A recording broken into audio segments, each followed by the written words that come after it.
m'appelle Barbara Fouquet-Choprade, je suis maître d'enseignement et de recherche à l'Université de Genève dans le GAP, le groupe genevois d'analyse des politiques éducatives. Donc, je suis sociologue et j'ai fait ma thèse sur la ségrégation ethnique au collège en France. Johanna Dagorn, chercheuse associée au laboratoire LACES à l'Université de Bordeaux et co-directrice des Cahiers de la LCD, qui est une revue de lutte contre les discriminations. Et aujourd'hui, je suis venue présenter une recherche-action qui a été menée durant plusieurs années sur les discriminations intersectionnelles, c'est-à-dire où l'on croisait la question de l'origine sociale, de l'origine ethno-raciale et la question du genre au niveau des orientations au collège. Morgane Petit, déléguée du réseau Récit, directrice de l'IREF, Centre de ressources politiques de la ville Hauts-de-France.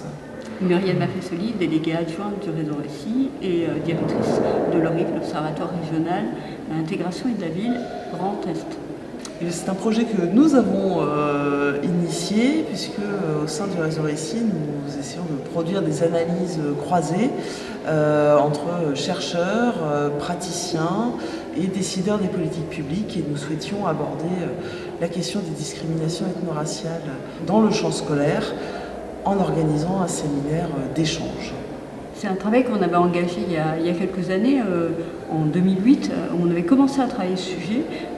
On voulait aussi voir les expériences plus récentes qui ont été menées dans ce domaine et voir finalement qu'est-ce qu'on pouvait en tirer comme élément de perspective pour permettre que ce sujet qui continue à être complexe et difficile à prendre en compte puisse être traité effectivement.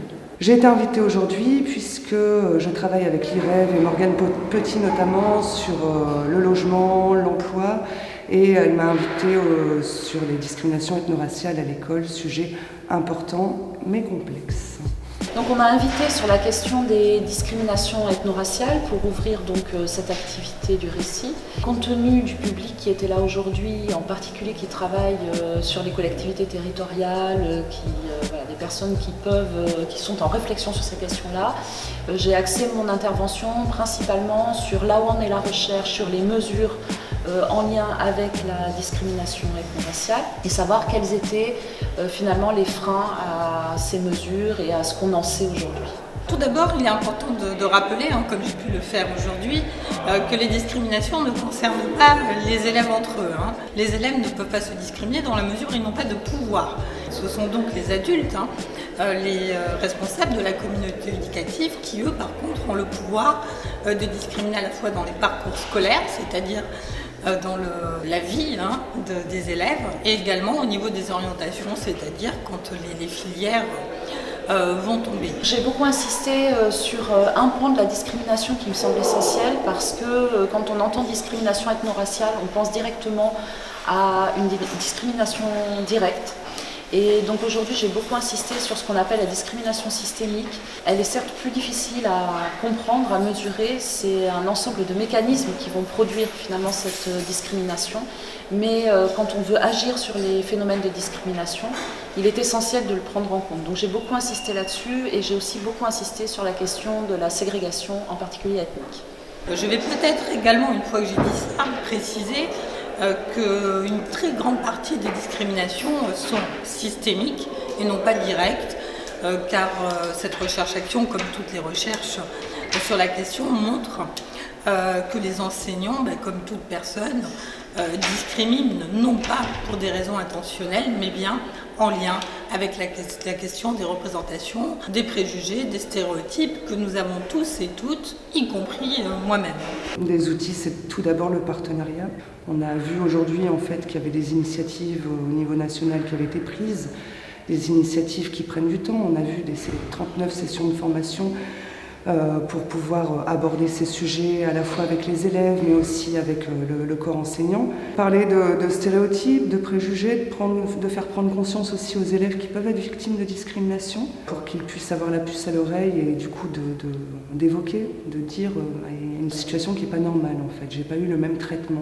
Compte tenu de la complexité du sujet et parfois du mal-être d'un certain nombre d'acteurs à pouvoir reconnaître cette question des discriminations ethno-raciales dans le champ scolaire, il nous semblait important d'avoir un espace privilégié, fermé, pour pouvoir l'aborder, avant de pouvoir aller plus loin dans l'avenir, puisque pour nous, l'idée c'est de poursuivre le travail sur ce chantier-là. La complexité du sujet vient aussi du fait de parler de discrimination ethno-raciale. C'est un terme en fait qui est compliqué à expliquer et du coup qui des fois en fait dessert le propos qu'on essaye de poursuivre, puisqu'en fait ça se retourne contre les publics eux-mêmes.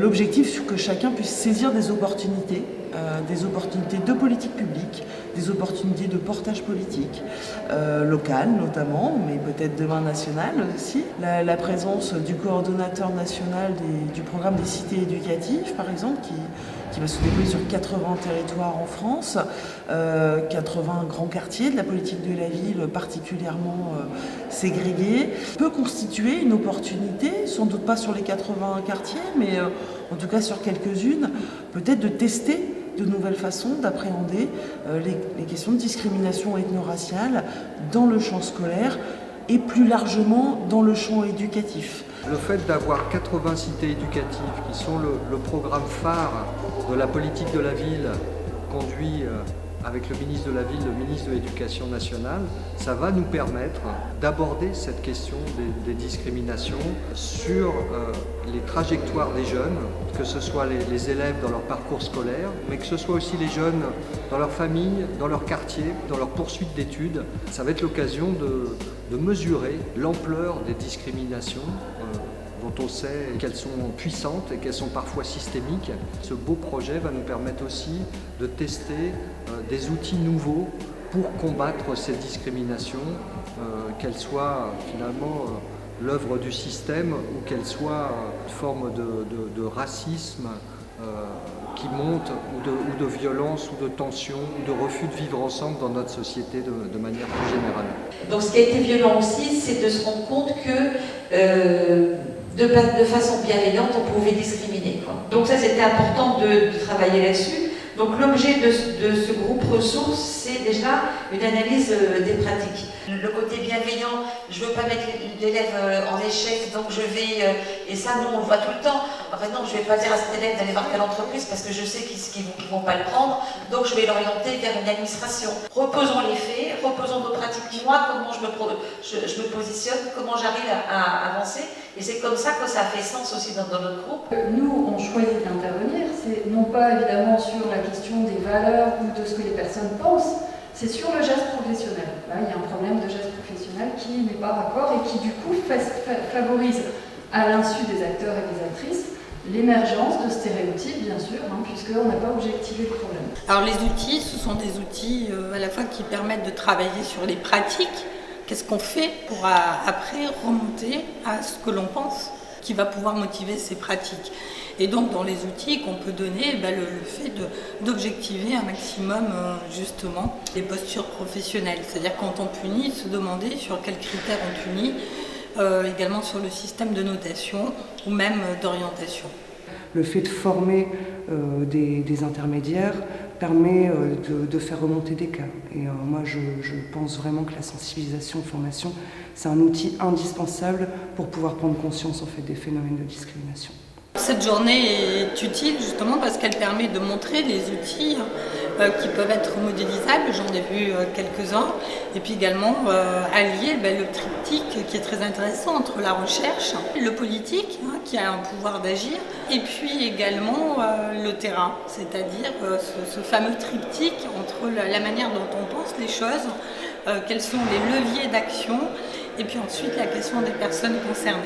Les cités éducatives, ça va être deux choses. Ça va être à la fois des communautés d'acteurs, les enseignants, les éducateurs, des animateurs jeunesse, des travailleurs sociaux, qui vont se dire comment est-ce qu'on peut mieux travailler ensemble pour accompagner le parcours de chaque jeune. Et c'est en même temps une sorte d'écosystème, une sorte d'alliance éducative avec tous les adultes d'un quartier qui décident de mieux faire grandir les enfants. C'est pour moi une très bonne nouvelle que des acteurs éducatifs, des acteurs politiques se saisissent de ces questions. C'est très récent que le politique accepte de se saisir de ces questions-là. J'en attends à la fois beaucoup et pas grand-chose. C'est-à-dire que j'en attends beaucoup parce que je trouve que c'est un très bon signal pour ces territoires. Et puis pas grand-chose parce que ça va être très long. parce qu'il y a des enjeux éthiques, il y a des enjeux politiques qu'il va falloir prendre en compte, dont on a discuté. En ce sens, je pense que c'est à la fois une prise de conscience et à la fois juste le début du travail qui commence. En espérant qu'il y ait de fortes volontés politiques. On sait qu'actuellement il y a des élections municipales et que donc la volonté politique est proche de zéro en valeur absolue. C'est-à-dire qu'il y ait une volonté politique forte d'enrayer la question des discriminations et des inégalités sociales, parce qu'on aura beau avoir beaucoup d'initiatives personnelles, si elle n'est pas portée au plus haut niveau, et bien malgré tout, elle sera limitative. Cette journée, elle a permis de conforter notre idée de départ que les chercheurs comme les praticiens ont besoin d'espace, de parole et de dialogue, et que leur proposer ces espaces sécurisés leur permet aussi ensuite sur leur territoire, sur leur terrain, d'expérimenter et de mettre en place des espaces de dialogue qui permettent d'analyser des situations locales dans un établissement scolaire, qui permettent de questionner les politiques publiques que l'on développe lorsqu'on est une collectivité locale pour aborder les questions de ségrégation ou de discrimination systémique. Le fait que ce soit un projet public, le fait que les jeunes eux-mêmes vont être finalement embarqués dans cette aventure de mieux faire grandir les enfants des quartiers populaires, eh ben c'est une manière positive d'aborder la question de la lutte contre les discriminations. Je pense que ce qui est important aujourd'hui, c'est qu'on prenne vraiment conscience de l'état ségrégatif qui constitue une discrimination ethno-raciale massive dans le contexte éducatif français. Et j'en appellerai d'un point de vue personnel à la fois une prise de conscience et de se doter de vraies politiques de déségrégation. Quand on travaille sur ces questions de discrimination, depuis un certain nombre d'années, on a toujours tendance à se dire on va regarder le verre à moitié vide. Du coup, là, à la fin de la journée, on s'est dit on va regarder le verre à moitié plein et se dire mais finalement, il y a des initiatives, il y a des choses qui ont été engagées depuis pas mal d'années, y compris au sein de l'institution scolaire. Donc, plus que jamais aujourd'hui, on a le devoir d'agir et le devoir d'agir ensemble.